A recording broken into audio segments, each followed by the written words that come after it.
Olá, bem-vindos à segunda videoaula de farmacologia do sistema nervoso central do flavonoide e continuando na nossa saga de fármacos sedativos hipnóticos, temos hoje eles, os hipnóticos não benzodiazepínicos, e eu espero que você não tenha tomado nenhum, porque ninguém dorme na minha aula.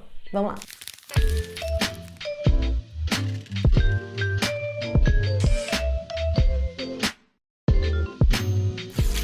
Você com certeza já ouviu falar de pelo menos um deles, do famoso Zolpidem, que já virou até um nicho do TikTok, com vários relatos de pessoas contando coisas malucas que fizeram sobre o efeito dele. Mas também existem outros fármacos dessa classe que são muito importantes, como a zaleplona, que até o momento que eu tô gravando esse vídeo a gente não tem nenhum medicamento com registro válido com esse princípio ativo, mas temos no Brasil a zopiclona e a exopiclona. Uma dica para você se lembrar do nome desses fármacos é que a representação de sono é o ZZZZ. Então você vai lembrar do Zolpidem, zopiclona, zaleplona e exopiclona. Também tem outros fármacos que alguns autores podem considerar da classe dos hipnóticos não benzodiazepínicos, só que eles têm um mecanismo de ação muito diferente desses do ZZZZ, que é o que a gente vai focar nesse vídeo, como a melatonina e a ramelteona, mas não se preocupa que lá no final do vídeo eu vou sim comentar sobre eles. Mas vamos dar um foco bom na ZZZZ.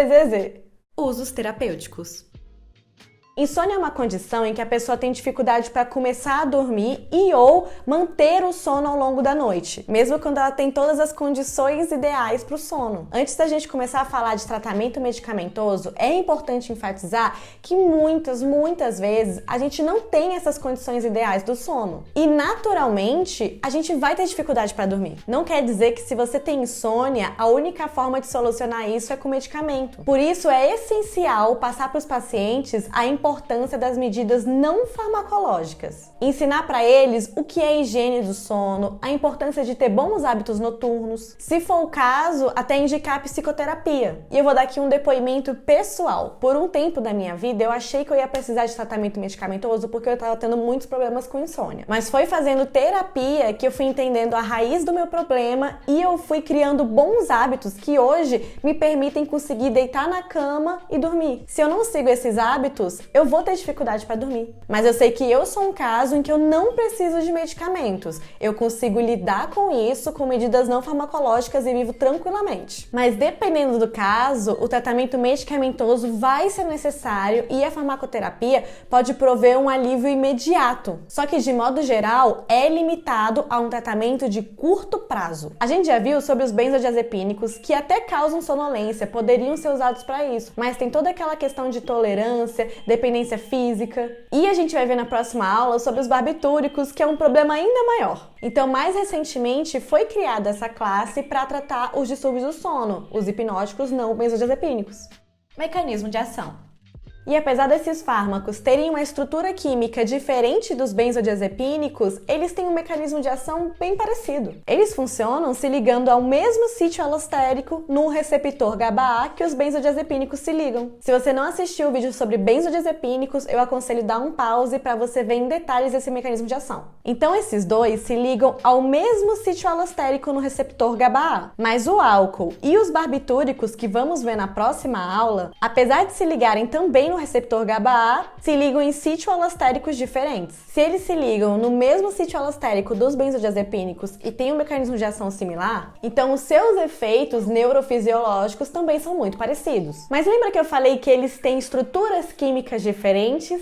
Então, isso faz com que os não benzodiazepínicos tenham uma maior afinidade por esse sítio alostérico. Então, eles são mais específicos ao receptor e isso faz com que eles tenham menos efeitos ansiolíticos e anticonvulsivantes. Por isso que você não vê o Zolpidem sendo prescrito para tratar ansiedade. Uma pessoa que trata um distúrbio de ansiedade pode tomar Zolpidem porque a insônia costuma ser um sintoma da ansiedade. Então, o Zolpidem entra aqui para tratar a insônia.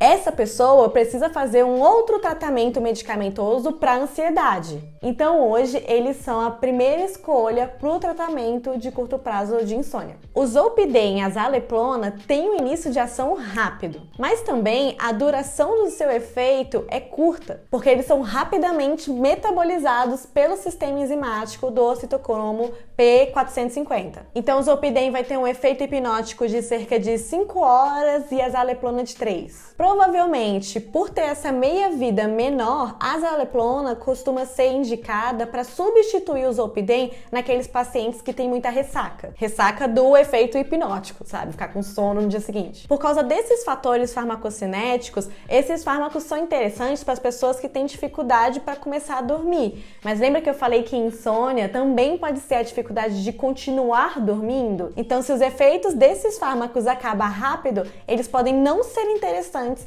para pessoas que têm essa dificuldade de dormir a noite toda. Mas para tentar lidar com essa questão do tempo de ação, lembre-se que no mercado hoje você encontra o Zolpidem de liberação imediata, mas também existem versões de liberação prolongada. Já a Zopiclona e a Exopiclona têm o tempo de meia-vida maior. A Zopiclona tem ali entre 5 a 6 horas e a Exopiclona é o que tem a maior meia-vida, que é entre 5 a 7 horas. Por isso são fármacos que são interessantes para pessoas que têm dificuldade para começar a dormir e também ajudam na manutenção durante a noite. Efeitos adversos, contraindicações e interações.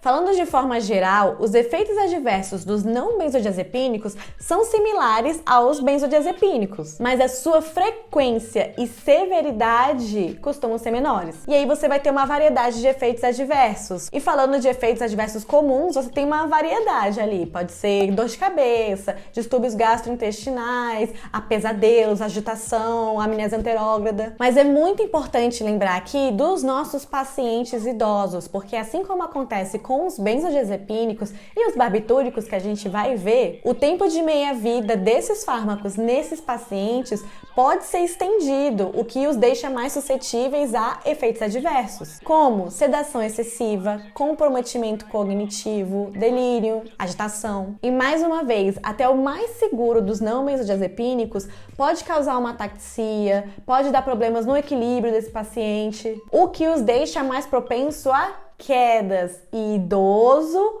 queda é um problemão. Além, é claro, de prejudicar, as atividades diárias deles. Então pensa comigo, para esse grupo é melhor prescrever um Zolpidem ou uma Zaleplona, já que a Zopiclona e a Exopiclona precisam de ajuste de dose para pacientes idosos e pacientes com insuficiência hepática, porque lembram, elas têm uma meia-vida maior. Outro alerta que eu já dei, mais uma vez, evitem misturar com outros fármacos e substâncias que deprimem o sistema nervoso central, como outros benzodiazepínicos, outros barbitúricos, álcool. Também tomem cuidado com os antihistamínicos de primeira geração, porque eles têm uma maior facilidade em atravessar a barreira hematoencefálica. Não entendi muito bem sobre essa barreira? Eu tenho um vídeo de fisiologia aqui. E um outro lado muito legal dos hipnóticos não benzodiazepínicos é que eles têm uma menor propensão a causar tolerância e dependência física, além de causar poucos efeitos de abstinência. Mas lembra que eu comentei aqui que eles são metabolizados pelo sistema CYP450? Gente, falei CYP450, brilha um alerta na sua cabeça. Interação, porque muitos fármacos são metabolizados por essas enzimas. Então, se o paciente utiliza outros medicamentos que induzem a atividade desse sistema ou inibem ela, pode estar acontecendo sim uma interação, porque você pode estar modificando o tempo de meia-vida que a gente estava esperando desses fármacos. Antídoto. Se você precisa reverter rapidamente os efeitos dessa classe, mais uma vez o flumazenil entra aqui, porque ele é um antagonista competitivo de GABA-A. Mas mais uma vez, lembre-se que é controverso o uso de flumazenil nos casos de overdose, porque ele pode precipitar convulsões decorrentes da abstinência. Melatonina e rameteona. Para finalizar, eu quero falar rapidamente da melatonina e da rameteona para tratar insônia. A melatonina é um hormônio secretado pela nossa glândula pineal no cérebro para regular o nosso ciclo do sono. Para fazer o seu trabalho, ela se liga a receptores MT1 e MT2, localizados no núcleo supraquiasmático do hipotálamo. Rameteona é um fármaco hipnótico novo que age como agonista desses receptores de melatonina. Então vocês percebem que aqui a gente não está falando de neurotransmissão GABA, são outros receptores. Ela vem sendo indicada principalmente para os casos dos pacientes que têm dificuldade para começar a dormir. E por não ter um mecanismo de ação relacionado à GABA, ela parece ter um potencial de abuso mínimo, não parece apresentar efeitos de abstinência e causar dependência. Por isso ela poderia ser administrada por longos períodos. Então por isso ela vem sendo mais prescrita para idosos, justamente porque eles são mais suscetíveis a esses efeitos da neurotransmissão GABA. Mas ainda é um fármaco muito novo e a gente tem muito ainda a explorar sobre isso. Gostou dessa videoaula? Então considere apoiar o canal, dá um like no vídeo, se inscreve e também tem muito mais conteúdo no meu Instagram e no meu TikTok. Beijinho, até a próxima videoaula!